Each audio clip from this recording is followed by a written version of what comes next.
दोस्तों पेपर देखा है CAPF 2026। कुछ लोग बोलेंगे बहुत इजी है, कुछ लोग बोलेंगे बहुत डिफिकल्ट है, कुछ लोग मॉडरेट भी बोलेंगे। मेरे हिसाब से मिक्स बैग था। कुछ क्वेश्चन इतने डिफिकल्ट थे और इतने आउट ऑफ द बॉक्स थे कि तुमने सभी सपने में भी नहीं सोचा होगा कि ऐसे क्वेश्चन आ सकते हैं। और कुछ क्वेश्चन इतने इजी थे और इतने कॉमन सेंसिकल थे कि देयर वाज नो वे कि आप ऐसे सोचो कि ये किसी एंट्रेंस एग्जाम का पार्ट बन सकते हैं। ऐसे क्वेश्चंस जो कि हम लोग आमतौर पे चलते चलते खत्म कर देते हैं। एनीवेज जो एग्जाम हो रही है वो आजकल इसी पैटर्न से आ रही है।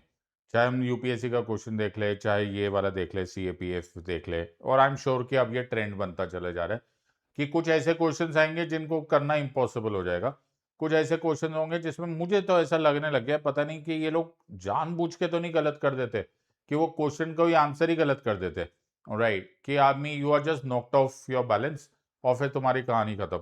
और कुछ क्वेश्चन इतने सिंपल होते हैं कि यार ऐसे लगता है यार ये नहीं आएगा तो फिर क्या आएगा।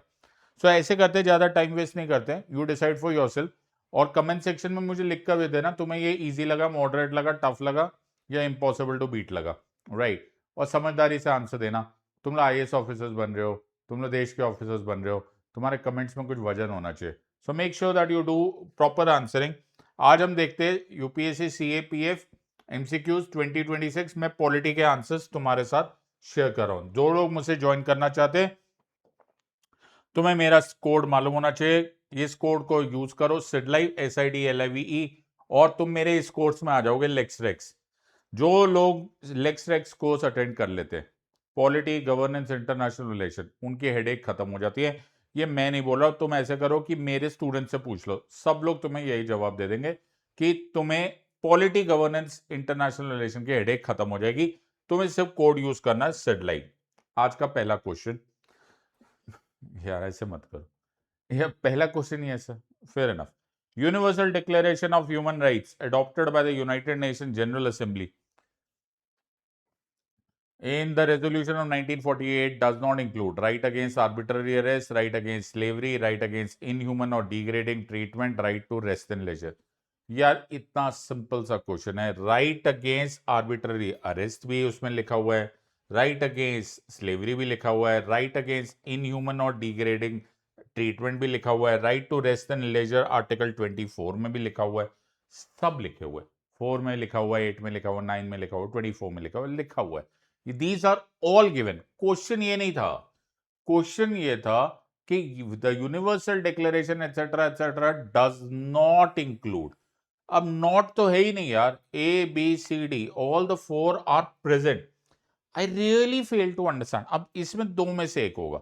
देखो, I kind of don't want to believe कि जब एग्जाम तैयार किया जाता है तो एग्जामिनर को क्या इतना भी नहीं दिख रहा। I am kind of surprise.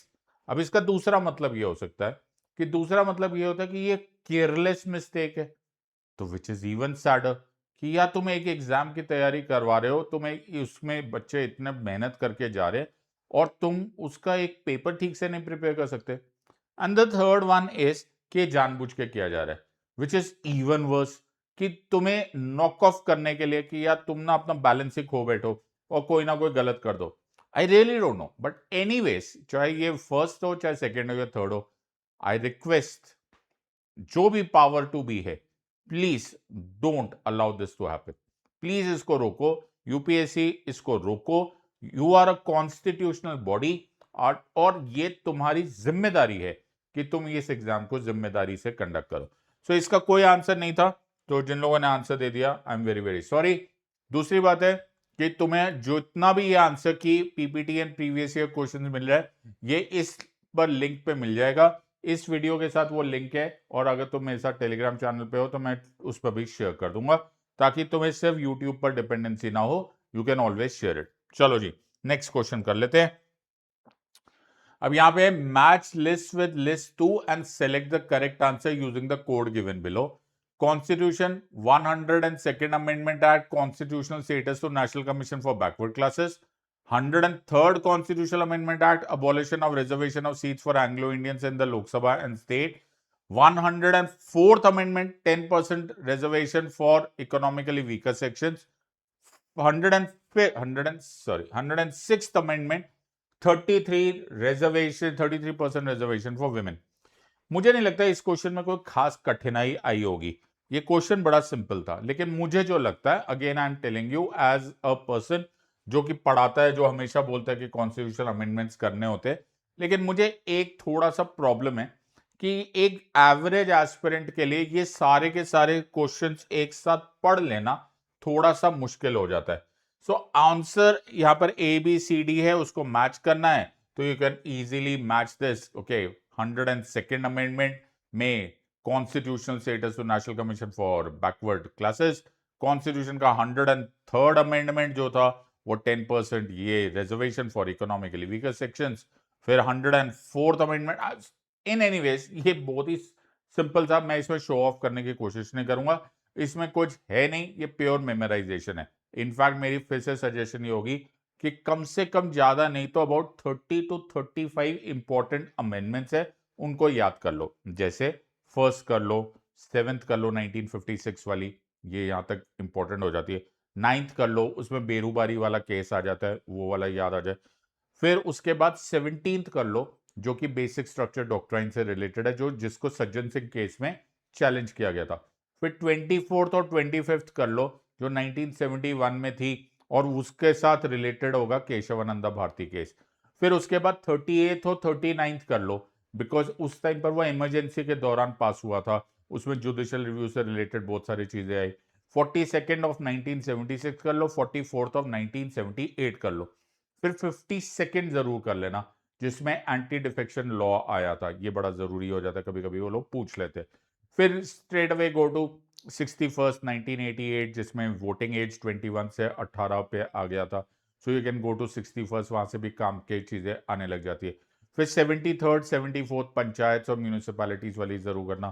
फिर 7th जरूर कर लेना, ये रिजर्वेशन से रिलेटेड है। 82nd 85th 89 ये जरूर वहां पे जरूरी है।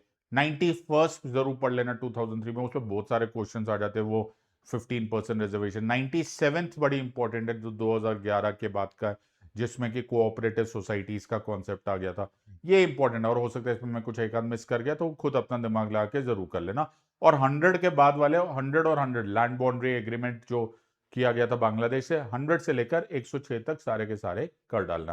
सो इट इज इंपॉर्टेंट कि आप ये सारे के सारे अमेंडमेंट्स याद कर लो। जो चीजें याद करने की उनको याद कर लो, खत्म करो, ऐसे क्वेश्चंस बहुत इजीली हो जाते।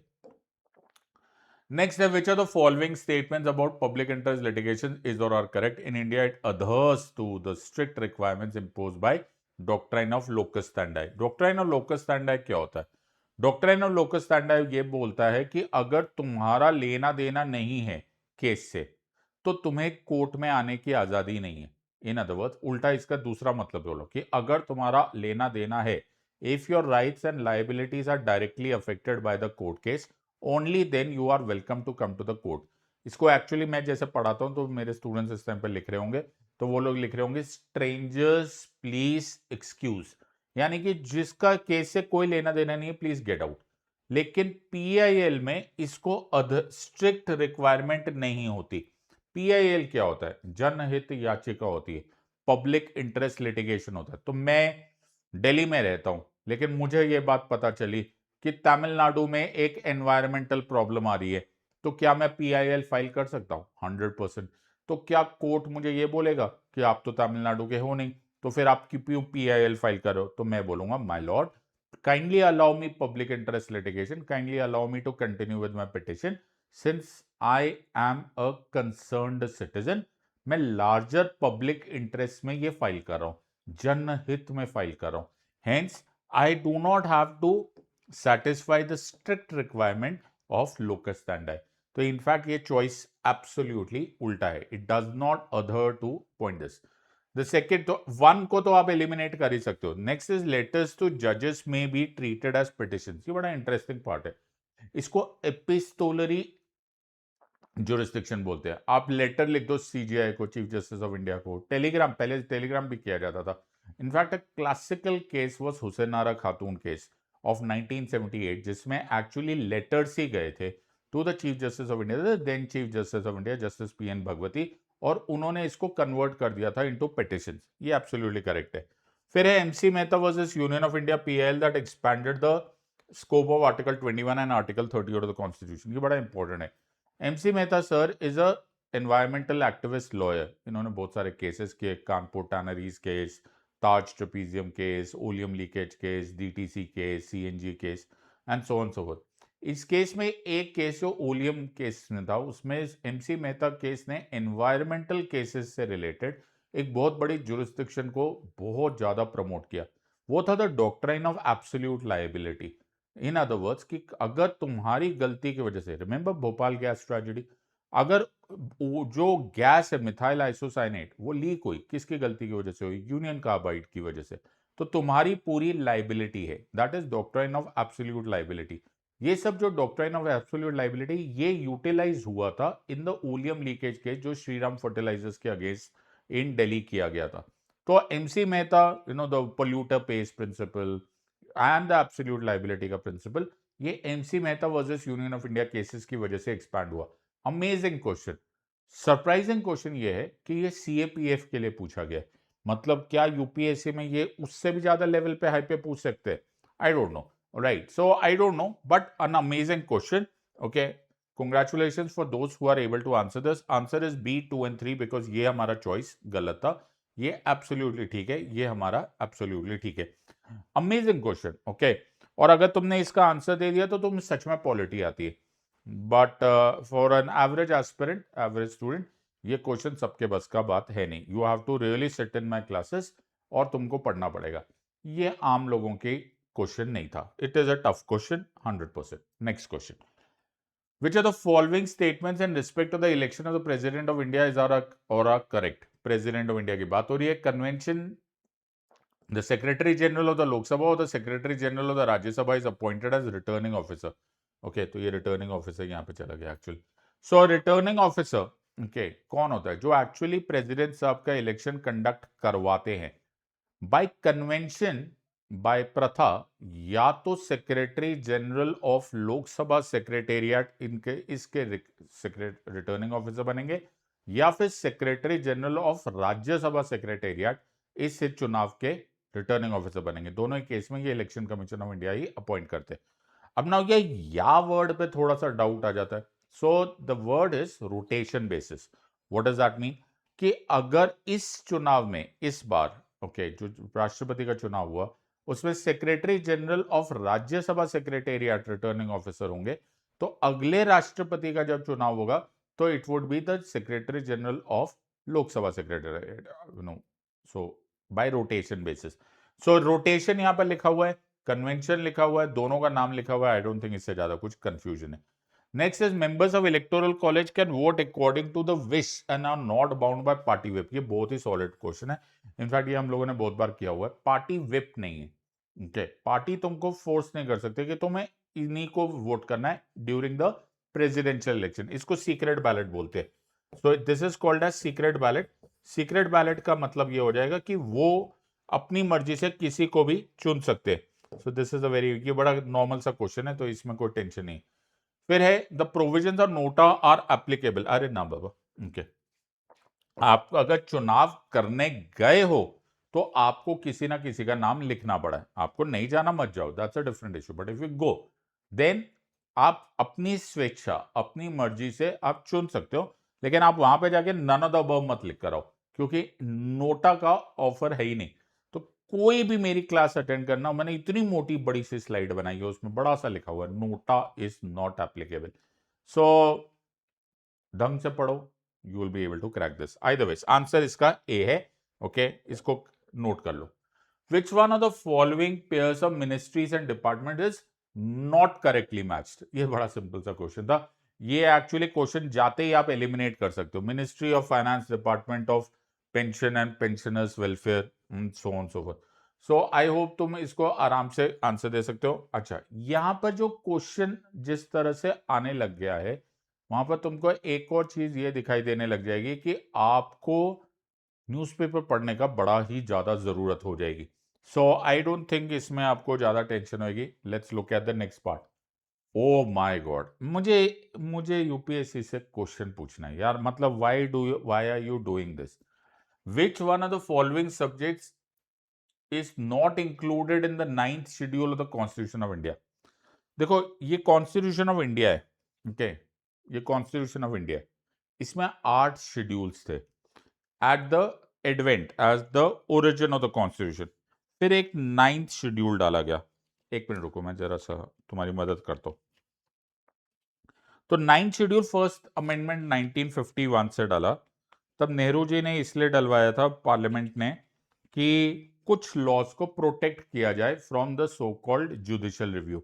ओके, उस टाइम पे ऐसे जुडिशियल रिव्यू वर्ड नहीं यूज किया था, उसमें बोला था कि अगर कुछ फंडामेंटल राइट्स को वायोलेट कर भी रहे तो भी ये राइट्स को नहीं जाएगा, कंसिडरिंग कि वो 9th शेड्यूल में डाल दिया जाए, तो वो 9th शेड्यूल है। ओके, तो मैंने अगर, और ये आर्टिकल 31B से कनेक्टेड है, if I am not wrong, okay, if I am not wrong, देखो इसमें लिखा हुआ है नीचे, मैं ध्यान से देखो ना, तो 9th schedule entries 1 to 13 were added by the first amendment act, मतलब पहली अमेंडमेंट आया तो इसमें 9 लॉज डाले गए, सॉरी 13 लॉज डाले गए, 13 लॉज।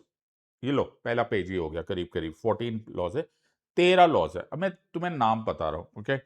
तो इसमें Bihar land reforms act, Bombay tenancy, Bombay मालिकी, बॉम्बे तालुकदारी, पंचमहल, बॉम्बे खोटी, बॉम्बे परगना, Madhya Pradesh abolition, Madras states, Uttar Pradesh zamindari abolition, Hyderabad regulation, Hyderabad jagir, ये 13 है।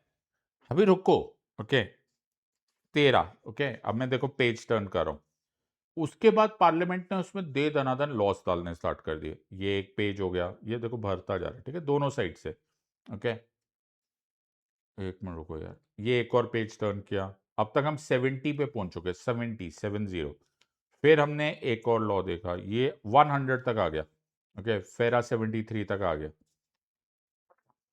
बाय द वे ये जो पूछा जा रहा है ना मोनोपोली एमआरटीपी, वो है इसमें 127, ओके। ये क्या है 157, क्या कर रहे हो यार, 262 और 284, 284 लॉस है इन द 9th शेड्यूल। मुझे ये समझना बड़ा जरूरी है कि कैसे मेरे स्टूडेंट्स याद रख पाएंगे कि 9th शेड्यूल में कौन कौन से लॉ है और कौन से लॉ नहीं है। मतलब please explain it to me, मतलब ये मुझे बता दो यार। आई वॉन्ट, मतलब ठीक है यार, एक थोड़ी सी हमारी भी अकड़ है, थोड़ी सी तुम्हारी भी अकड़ है, थोड़ा तुम्हारा भी विश्वास है, तो एग्जामिनर साहब कॉन्स्टिट्यूशन तो हमें भी याद है, लेकिन 284 लॉज तो मेरा उम्र कट गई, लेकिन मुझे तो याद नहीं रहेगा। मुझे इसका कोई लॉजिक समझा दो कि मुझे कैसे याद रहने वाला है कि कौन सा लॉ है और कौन सा लॉ नहीं है। आंसर तुमने बता दो कि हाँ आंसर मैं ढूंढ के निकाल दूं तो कंज्यूमर प्रोटेक्शन एक्ट निकल जाएगा, लेकिन that is no way, there is no way कि कोई भी एस्पिरेंट इसका आंसर दे पाएगा। It is an impossible attempt of answering D. तो मैं आंसर दे रहा हूं लेकिन आंसर तुम्हें मिलने वाला है नहीं अनटिल अनलेस या तो तुम खुद ही चैट जीपीटी हो, क्योंकि जीनियस से भी नहीं चलेगा, राइट। कॉन्स्टिट्यूशन का जीनियस हो भी जाओगे तो भी तुम 284 लॉस नहीं करते। मेरी पूरी जिंदगी कॉन्स्टिट्यूशन पढ़ने और पढ़ाने में कट गई, nobody remember so much, number one.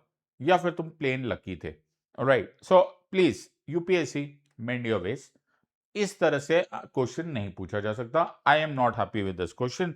तो ऐसे दो चार क्वेश्चन जरूर आए जो खराब आए, so called. Which one of the following statements in respect of the North Eastern Council is correct? Thankfully ये बड़ा सिंपल था, क्योंकि यहाँ पर 1971 मुझे दिखा और मैं इसको आंसर दे दूंगा, मुझे आगे पढ़ने की जरूरत ही नहीं पड़ेगी, ये मुझे बचा लेते। थैंकफुली मैं तभी बोल रहा हूँ कि this was a mix bag. कोई कोई क्वेश्चन इतना सिंपल है कि उसको 60 सेकेंड्स मतलब क्या पूरा इंतहा हो जाएगी यार, इतना तो जरूरत ही नहीं पड़ेगी। बट कुछ क्वेश्चन ऐसे थे जिनको आपको आप 2 घंटे भी बैठ जाओगे तो भी आंसर नहीं दोगे। So I just given you this point. North eastern council act 1971 में आया था, 1972 में इट केम इन फोर्स, और इसका मिनिस्ट्री ऑफ डोनर है, that is the development of north eastern region. States ये है, right, you should be able to understand. इसमें सिक्किम जो था वो 8वां था, तो ये वहां पे चॉइस दी है। यूनियन होम मिनिस्टर इसके एक्स ऑफिशियो चेयरमैन है जो अभी तक है, और governors chief minister and 3 members nominated by the president है। चॉइस में गवर्नर दिया हुआ है। राइट। सो यहाँ पर चॉइस में गवर्नर्स दिया हुआ, देखो नॉमिनेटेड बाय गवर्नर नहीं नहीं दिया, नॉमिनेटेड बाय गवर्नर नहीं है, नॉमिनेटेड बाय द प्रेसिडेंट है, तो ये चॉइस गलत हो जाती है, राइट। सो नोडल एजेंसी हो गई, ये मिनिस्ट्री गलत हो गई। मणिपुर नहीं था एथ मेंबर, सिक्किम था एथ मेंबर, मणिपुर तो ओरिजिनली प्रेजेंट था, तो ये भी चॉइस गलत हो जाती है। तो ऐसे भी तुम्हें मेहनत करने की जरूरत नहीं थी, क्योंकि एक ही करेक्ट पूछा था। नॉर्थ ईस्टर्न काउंसिल एक्ट सबको याद होता है 1971 का है, आई थिंक वहां से आंसर हो जाएगा। तो जो इजीली हो रहा है उसको इजीली हो जाने दो। फिर ये है मैच लिस्ट 1 एंड 2, ये तो सिर्फ मेरे स्टूडेंट्स आंसर दे सकते हैं। आई एम सॉरी, मैं थोड़ा सा मेरे स्टूडेंट्स पर ज्यादा अकड़ता हूँ, ओके, क्योंकि हम लोग बहुत डिटेल में पढ़ते हैं। तो ये केस AK गोपालन केस में प्रिवेंटिव डिटेंशन एक्ट, इनफैक्ट मैं हर स्पेशल क्लास में ये पढ़ा ही देता हूँ।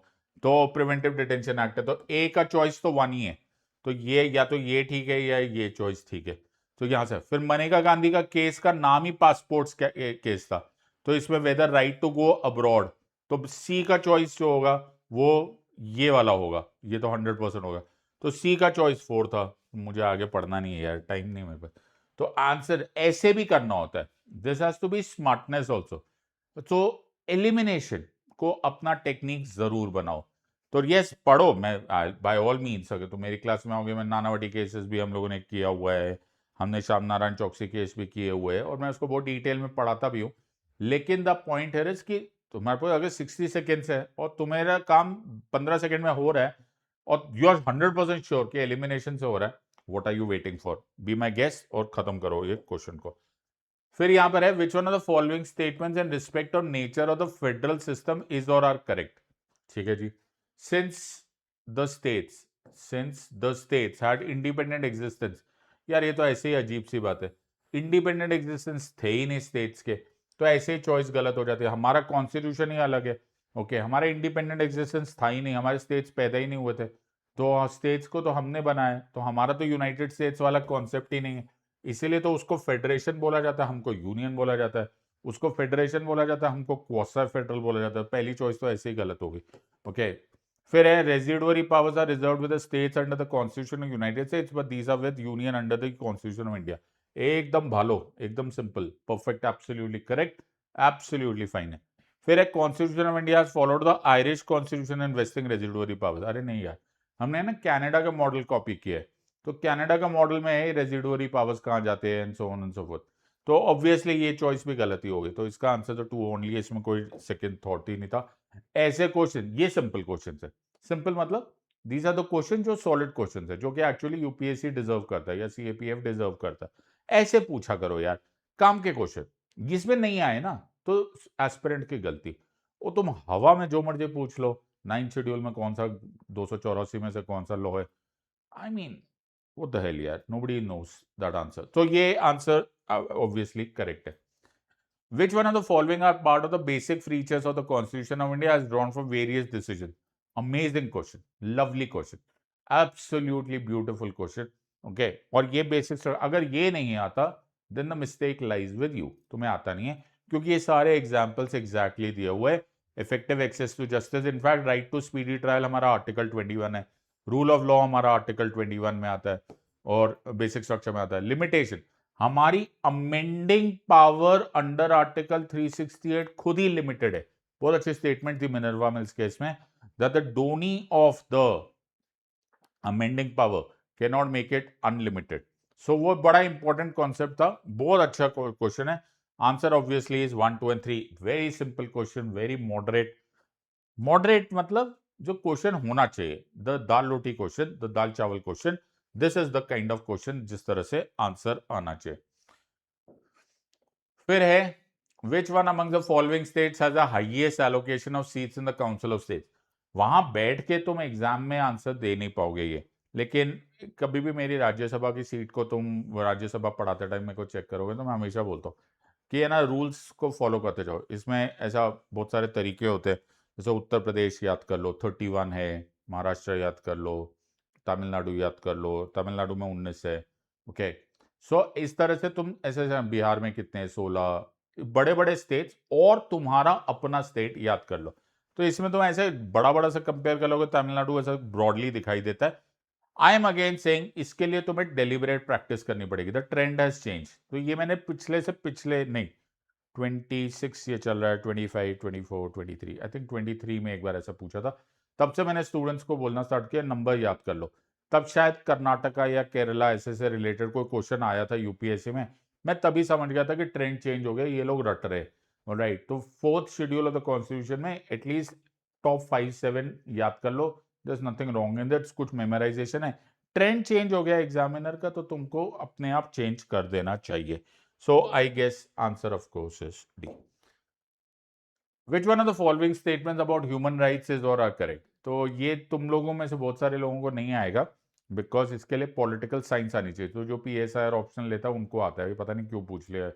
ओके, बेचारे CAPF वालों को उनका। तो ऐसे ना, ऐसे याद रखो, लिबर्टी इक्वालिटी फ्रेटर्निटी। क्या बोलोगे? Liberty equality fraternity. लिबर्टी जो है वो फर्स्ट जनरेशन राइट है, फिर यानी कि पॉलिटिकल राइट, सिविल राइट्स, ये फर्स्ट जनरेशन होती है। सेकेंड जनरेशन जो राइट्स होती है वो होती है इक्वालिटी, वो सोशियो इकोनॉमिक डेमोक्रेसी से रिलेट करती है। और थर्ड जनरेशन जो होती है वो सॉलिडारिटी या फिर कलेक्टिव राइट्स होते हैं, फ्रेटर्निटी। ओके, तो लिबर्टी इक्वालिटी फ्रेटर्निटी। तो यहाँ पे क्या लिखा हुआ है? First generation rights for traditional civil and political right, second generation rights are solidarity. No मेरा बच्चा, सेकेंड जनरेशन नहीं, थर्ड जनरेशन। मेरी बात समझ में आए? सो ऐसे ही आंसर करना होता है। इसके लिए तुम्हें एक सब्जेक्ट एक्सपर्ट चाहिए जो तुम्हें प्यास है। We the people of India having solemnly resolved to constitute India into a sovereign, socialist, secular, democratic republic and to secure to all its citizens justice, social, economic, political। इसको छोड़ दो।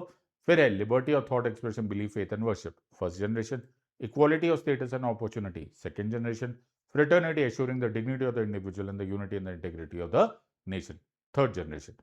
Liberty पहले जो तुमको सिविल और political democracy देगा, equality जो तुम्हें सोशियो इकोनॉमिक डेमोक्रेसी देगा, फ्रेटर्निटी जो तुम्हें सॉलिडारिटी देगा।